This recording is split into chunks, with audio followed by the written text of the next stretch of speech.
तुम्हाला हे मंदिर माहीत आहे का? पुण्यापासून 30 मिनिटांच्या अंतरावर बापदेव घाटाच्या रस्त्याने हे खेड शिवापूरच्या डिरेक्शनला लागतं. चतुर्मुख टेम्पल हे शंकराचं मंदिर आहे. एंट्रन्सला शंकर, पार्वती, गणपती आणि कार्तिकेयची खूप सुंदर मूर्ती लावली आहे. आतमध्ये इतकं शांत वातावरण आहे की तुम्ही सिटीची चावचाव आणि गर्दी विसरून जाणार. मॉन्सूनमध्ये तर हे इतकं सुंदर दिसत असेल. आम्ही उन्हाळ्यात गेलो होतो, खूप गरमी होती, पण तिथे गेल्यावर वारा इतका छान होता की आम्हाला काहीच वाटलं नाही. ह्या मंदिराच्या परिसराला इतकं क्लीन ठेवलेलं आहे, इतकं सुंदर डिझाईन केलेलं आहे.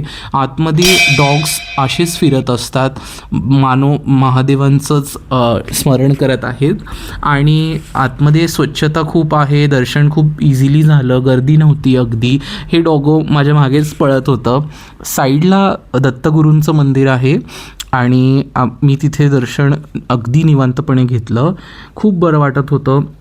आणि मंदिराच्या आतमध्येही डॉग्स झोपलेले होते. ह्या मंदिराच्या आतमध्ये तुम्हाला खूप सारे डॉग्स भेटतील. हायजीन आणि क्लिनलीनेस तेवढंच मेंटेन्ड आहे इथे. तुम्ही इथे परिवाराला, फ्रेंड्सला, कोणालाही घेऊन येऊ शकता. परिसर पण खूप सुंदर आहे एन्जॉय करण्यासाठी. आम्हाला तर निघावंसंच वाटत नव्हतं. इमॅजिन करा, गरमीमध्ये एवढं सुंदर दिसतंय तर मॉन्सूनमध्ये किती सुंदर दिसेल. सगळीकडे हिरवाळा,